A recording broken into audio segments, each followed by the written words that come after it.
Munugode MLA Komatireddy Rajagopal Reddy కాంగ్రెస్కు good bye చెప్పడం ఖాయమైంది. త్వరలోనే బీజేపీలో చేరతారని ఆయన ఇప్పటికే ప్రకటించారు. మరో 10-15 రోజుల్లో కాషాయ కండువా కప్పుకుంటారని ఆయన తేల్చి చెప్పారు. ఢిల్లీలో ఆయన బీజేపీ జాతీయ నాయకులతో సమావేశమవుతున్నారు. తనతో పాటు మరికొందరిని భారతీయ జనతా పార్టీలోకి తీసుకువెళ్లడానికి కోమటిరెడ్డి రాజగోపాల్ రెడ్డి ప్రయత్నాలు చేస్తున్నారు. అయితే బీజేపీలో చేరడానికి ఎందుకు ఆయన సమయం తీసుకుంటున్నారని ఇప్పుడు అందరిలోనూ తలెత్తున్న ప్రశ్న. దేనికోసం ఆయన వేచి చూస్తున్నారన్న దాని మీద చర్చ జరుగుతోంది. కోమటిరెడ్డి రాజగోపాల్ రెడ్డికి ఇప్పటికే కాంగ్రెస్ షోకాజ్ నోటీసులు జారీ చేసింది. 10 రోజుల్లో సమాధానం ఇవ్వాలని క్రమశిక్షణ కమిటీ ఆయనను ఆదేశించింది. అయితే ఈ నోటీసుకు సమాధానం ఇస్తానని కూడా రాజగోపాల్ రెడ్డి చెప్తున్నారు. పార్టీ మారతారని స్పష్టంగా చెప్తున్న ఆయనకు కాంగ్రెస్ షోకాజ్ నోటీసు పైన స్పందించాల్సిన అవసరం ఎంతమాత్రం లేదు.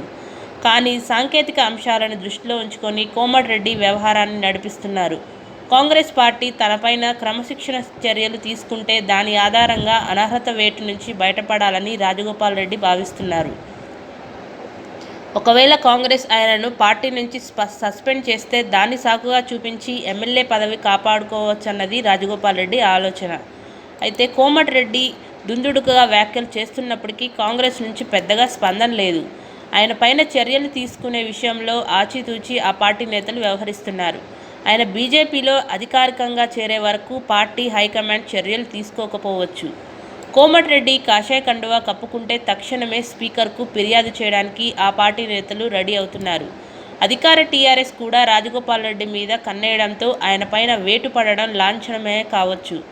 మునుగోడు ఉప ఎన్నికకు వెళ్లాలని కేసీఆర్ భావిస్తే కోమటిరెడ్డి రాజగోపాల్ రెడ్డి మీద స్పీకర్ అనర్హత వేటు క్షణాల్లో పడుతుంది. ఒకవేళ మునుగోడుకు ఉప ఎన్నిక వస్తే విజేత ఎవరు అన్నదానిపైన కూడా చర్చ జరుగుతోంది.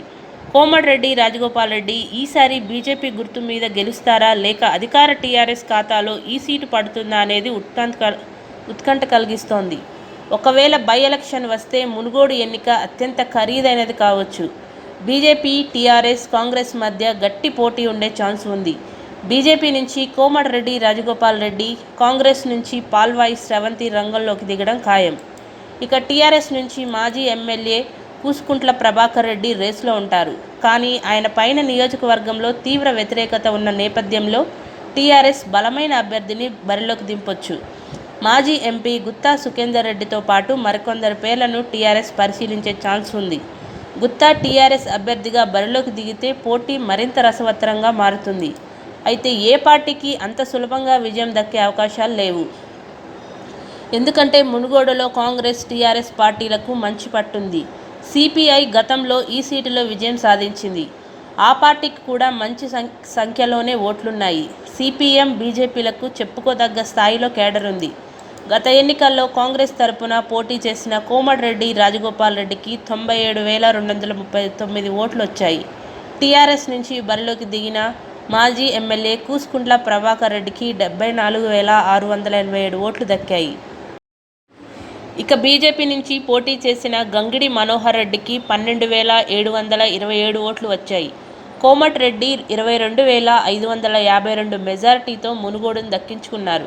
నిజానికి ఈ సీటు మాజీ ఎంపీ పాల్వాయి గోవర్ధన్ రెడ్డి కుటుంబానిది. ఆయన మరణంతో అక్కడ ఆ కుటుంబానికి కొంత పట్టు తగ్గింది. పాల్వాయి కుమార్తె శ్రవంతి 2014లో ఇక్కడి నుంచి పోటీ చేశారు. పొత్తులో భాగంగా మునుగోడును సిపిఐకి కేటాయించడంతో కాంగ్రెస్ ఆమెకు టికెట్ ఇవ్వలేదు. దీంతో శ్రవంతి స్వతంత్ర అభ్యర్థిగా పోటీ చేసి 27,441 ఓట్లను దక్కించుకున్నారు. గత ఎన్నికల్లో కోమటిరెడ్డి రాజగోపాల్ రెడ్డి అడ్డుపడటంతో ఆమెకు టికెట్ దక్కలేదు. మునుగోడు పైన కన్నేసిన కోమటిరెడ్డి బ్రదర్స్ గత 10 ఏళ్ల నుంచి పాల్వాయికి వ్యతిరేకంగా మునుగోడులో గ్రూపులు తయారు చేశారు. గోవర్ధన్ రెడ్డి వర్గాన్ని తమ వైపు తిప్పుకోవడానికి అన్ని ప్రయత్నాలు చేశారు. ఆయన మరణంతో మునుగోడు సీటును రాజగోపాల్ రెడ్డి దక్కించుకున్నారు. తాజా పరిణామాల నేపథ్యంలో పాల్వాయి శ్రవంతి మళ్లీ కాంగ్రెస్ అభ్యర్థిగా బరిలోకి దిగడానికి సన్నాహాలు చేసుకుంటున్నారు. ఆర్థికంగా అంత బలంగా లేకపోయినప్పటికీ పార్టీ క్యాడర్ అండతో ఆమె గట్టి పోటీ ఇవ్వడం ఖాయం. మరోవైపు ఉప ఎన్నిక కోమటిరెడ్డి రాజగోపాల్ రెడ్డికి ఆందోళన కలిగిస్తోంది.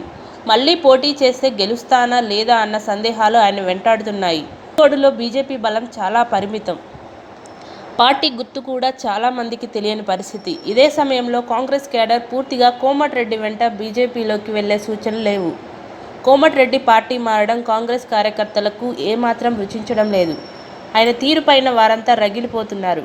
టీఆర్ఎస్కు ఎదురొడ్డి పార్టీని గెలిపించుకుంటే 6 నెలలు కాకముందే ఫిరాయించడం కాంగ్రెస్ కేడర్కు రుచించడం లేదు.